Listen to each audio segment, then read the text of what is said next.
Until recently, the EU thought burning household waste in giant plants was a smart and green way to cut landfill and generate power. But Brussels has changed its mind and is cutting off funding, saying the future is recycling, not burning. Now, countries are left with big debts on costly incinerators, and communities are left asking, was this ever really green?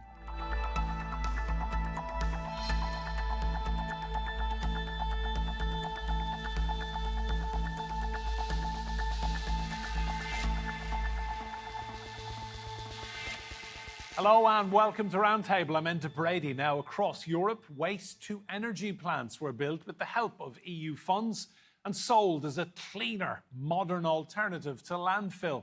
But evidence suggests these plants are actually responsible for dangerous emissions.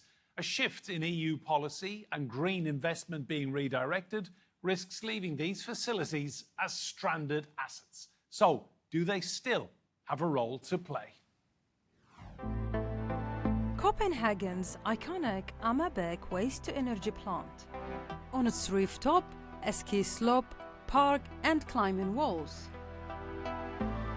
Inside, the facility produces electricity and heat for almost 700,000 people living in Denmark's capital. There are hundreds of such facilities across Europe. We are the most efficient waste-fired power plant in the world. We use it both for electricity and district heating. We have a lot of flexibility in the plant. Burning rubbish to create energy was believed to be a win-win, cutting landfill waste while also generating power. But it remains controversial. The release of carbon dioxide and other toxins has raised health and pollution concerns. And now the EU is reducing its funding for these plants. So where will Europe's rubbish go?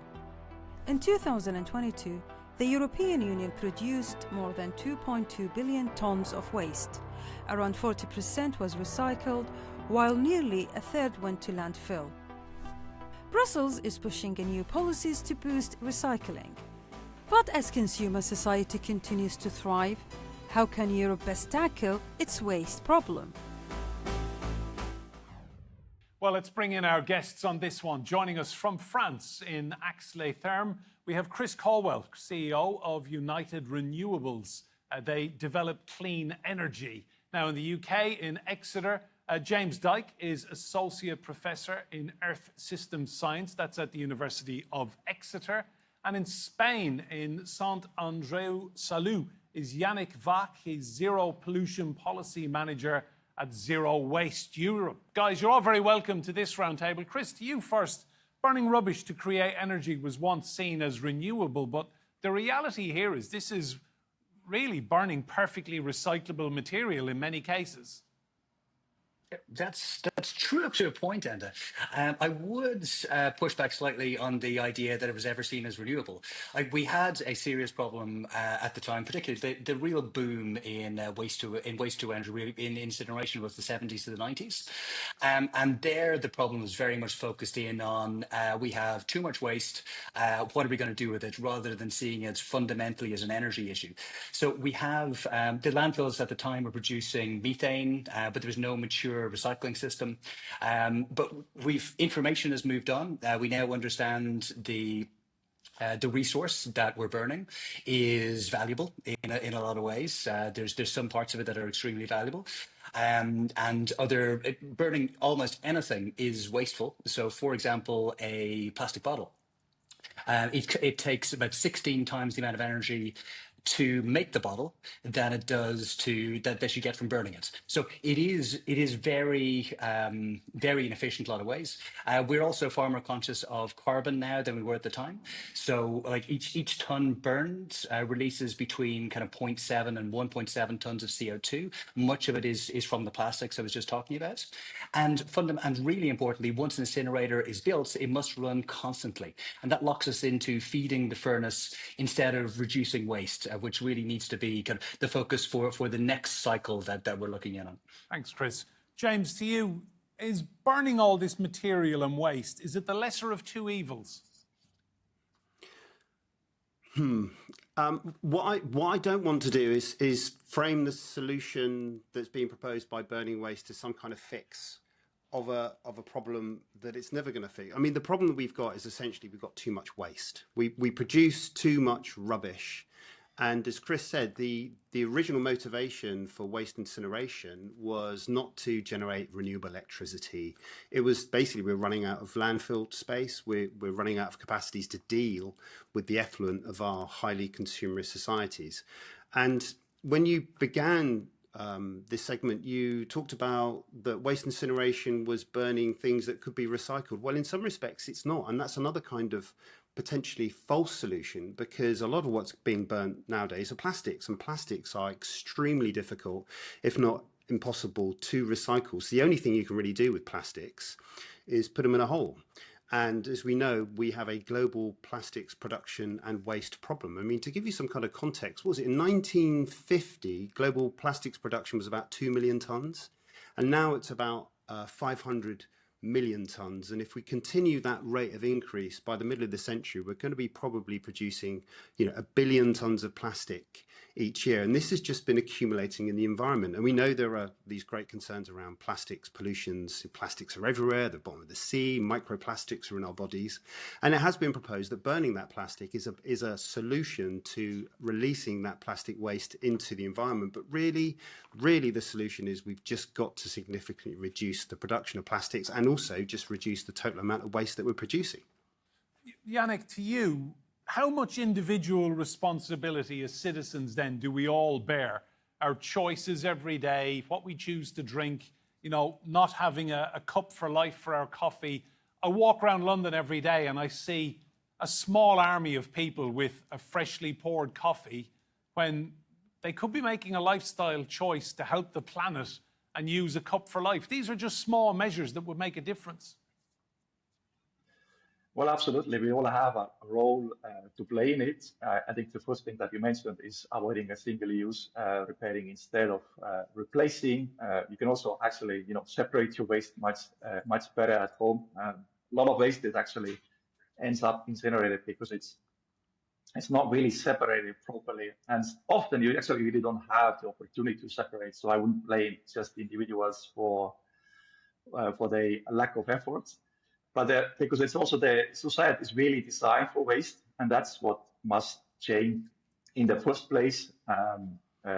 If every community had strong reuse systems in place, high quality separate collection, and also further sorting, for example, of the waste which is currently incinerated, I think that doing the right thing would be much easier.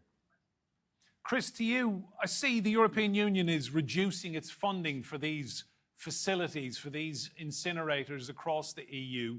That kind of tells us everything, doesn't it? It does. Yeah. Okay. So the European Union has been operating for a while on an assumptions-based policy.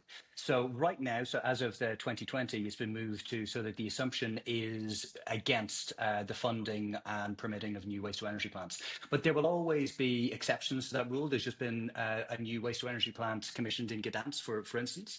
But there needs to be some very, very good reasons for it.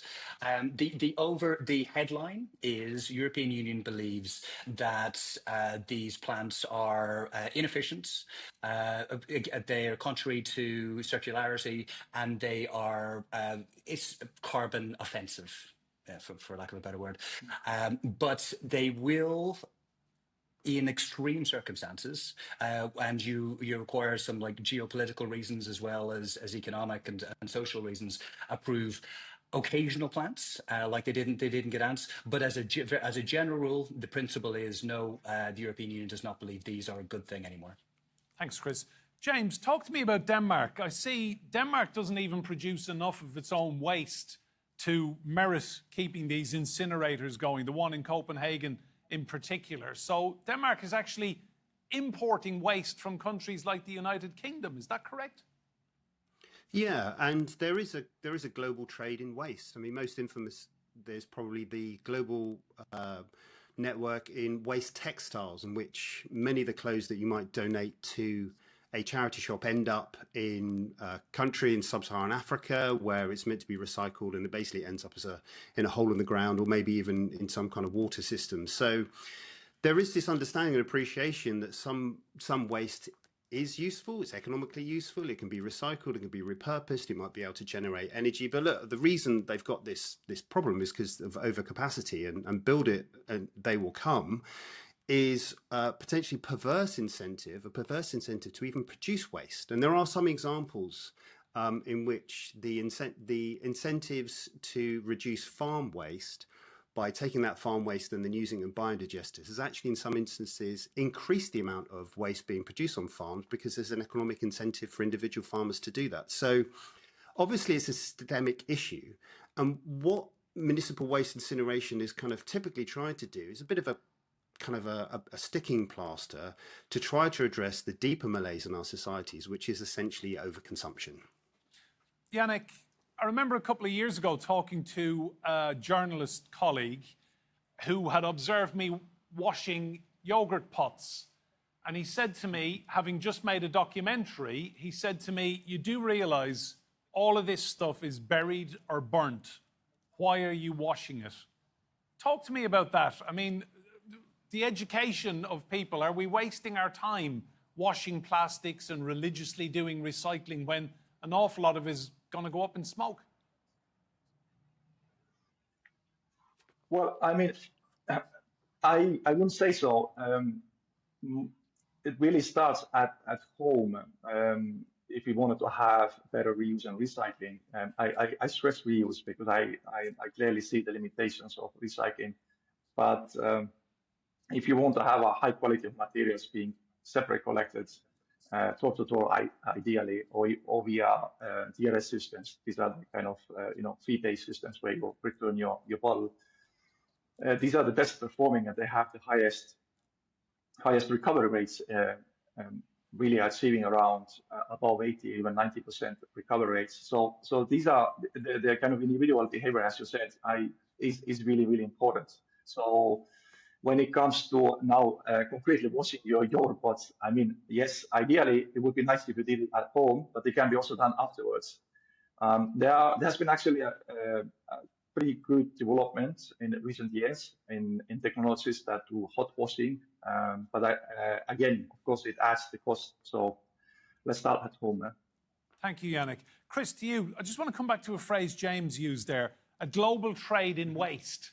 I think a lot of people would be surprised to learn that waste has value, waste is traded, and that waste travels. Yes, of course.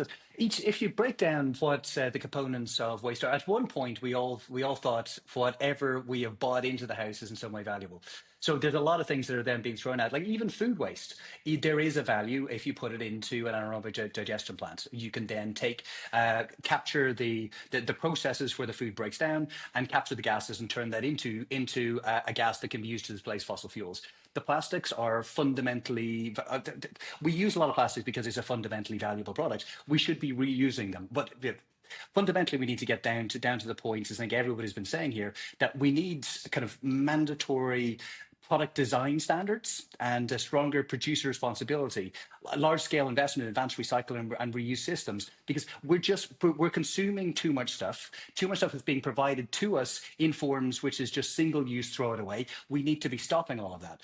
It is possible, though. Like cities like Milan have shown that I'm just talking about the organics and the foods. You can recover up to 70% of organics through separate collections and through getting society around and focused in on this one area, which is food waste, having regular collections, making it easy for people. I have a fundamental, just going back to what Janek was saying earlier on about individual responsibility.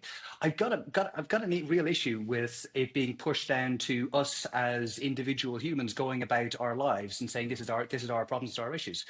We're just going about our lives, doing things that society kind of essentially demands of us, and it is causing environmental issues.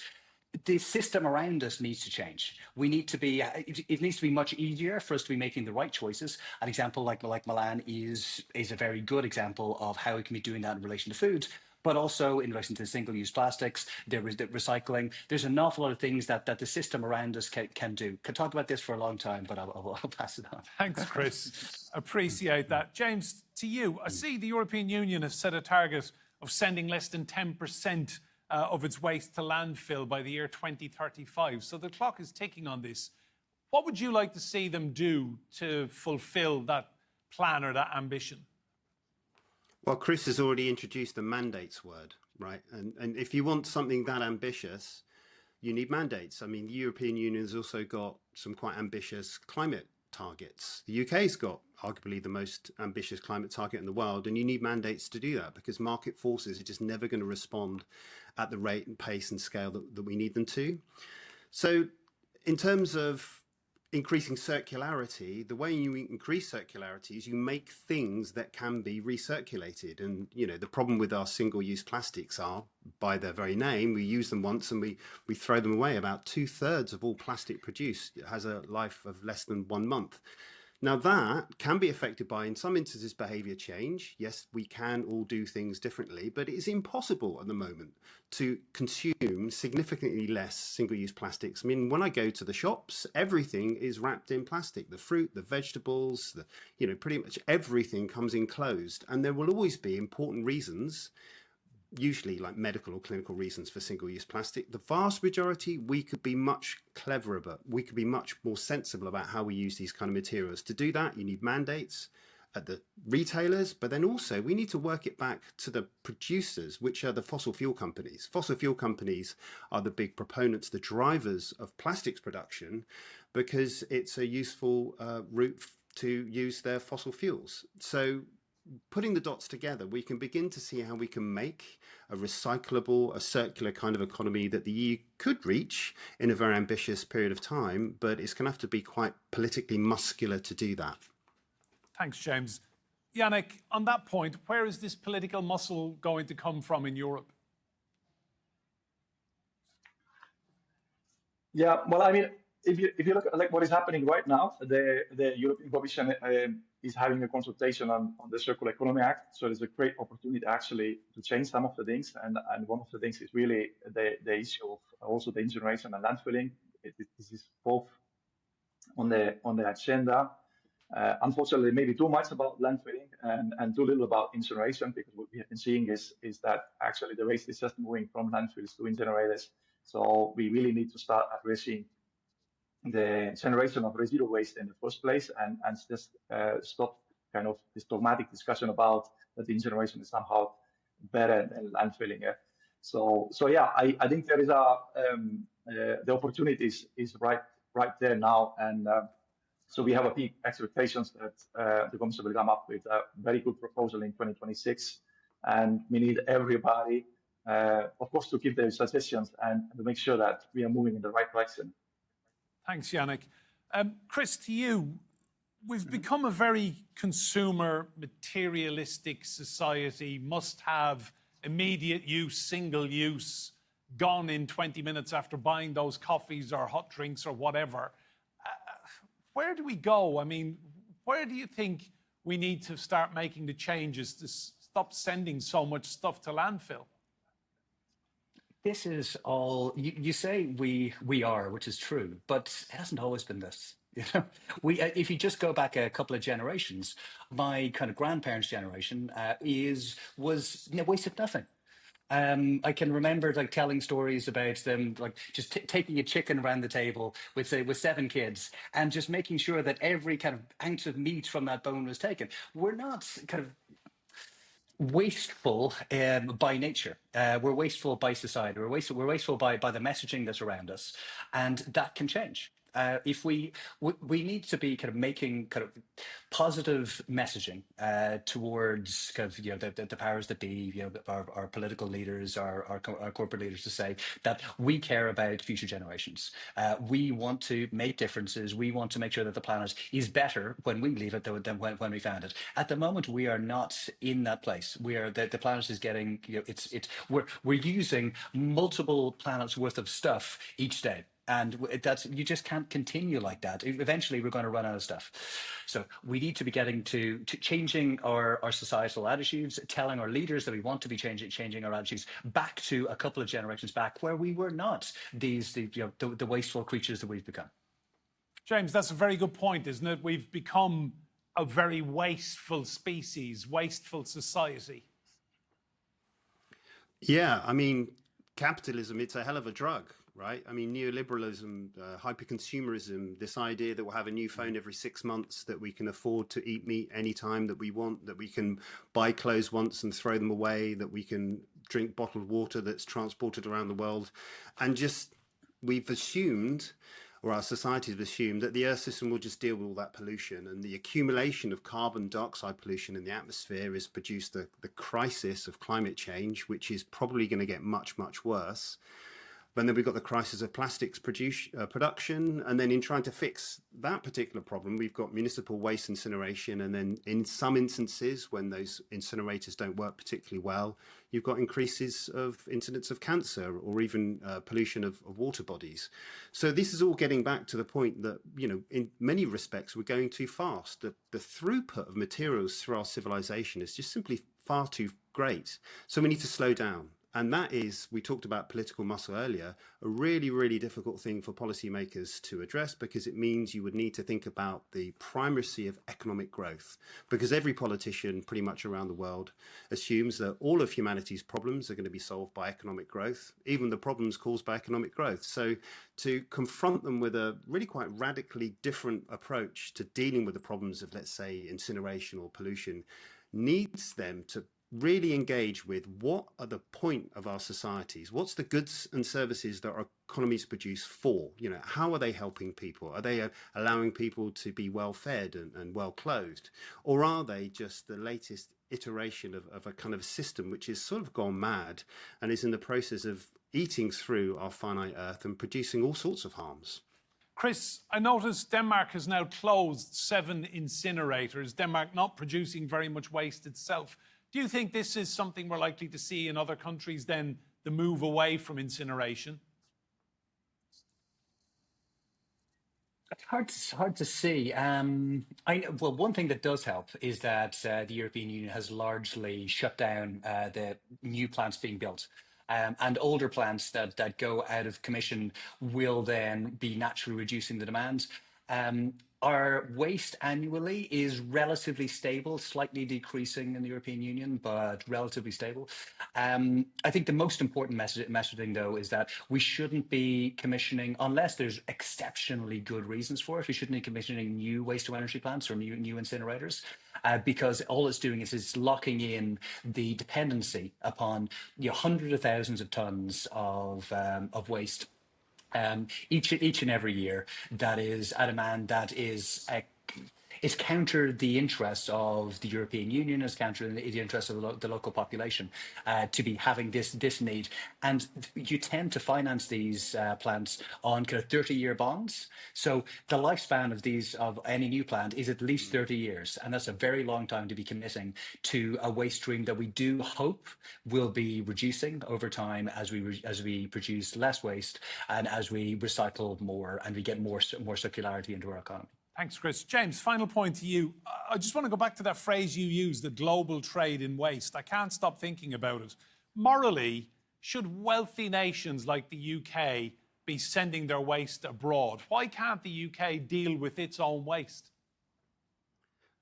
Because it's cheaper to put it in a container ship and transport it a few thousand miles across the world to make it somebody else's problem. And I mean, there are potentially economic goods that can come from that. You can repurpose those textiles, you can repurpose, you can recycle. But let's be honest, it's because it's cheaper. I mean, there have been a number of essentially scandals that UK municipal recycling schemes haven't really recycled anything. They've just put it in a great big box and put it on a ship, and that's somebody else's problem. So when you've got these kind of perverse incentives, you've always got to, as I said earlier, join the dots. So one way to decrease waste is to make it more expensive. You know, polluter pays. It's not an externality. If you produce waste, you need to deal with the consequence of it. Of course, then that makes it more enticing and an economically viable prospect to then just take the waste and put it across a national border, and then somebody else can deal with it. So unless we have these kind of integrated, quite holistic, and if you're thinking about global trade in waste, you think about global pollutant, then you need global level regulation. You need global level enforcement and monitoring of that. So it's not surprising that you've had the proliferation of global waste, and also you've got the proliferation and the continuation of waste streams that really by now we should have sorted out. I mean, it's absolutely outrageous that we have the sheer volume of waste being produced in what are meant to be advanced industrialized economies. There's no excuse for it. All the technologies that we would need to rapidly increase recycling and circularity exist and have existed for decades. Usually, when you get down to it, the problem is greed. Thank you, James. Nobody can ever say we talk rubbish here on Roundtable. And to Janek in Spain and Chris in the south of France, very grateful to you all, gents. Remember, you can see more discussion and debate on our YouTube channel. Just search for Roundtable TRT World. But for now, from me, Enda Brady, and all the team here, goodbye and thank you for watching.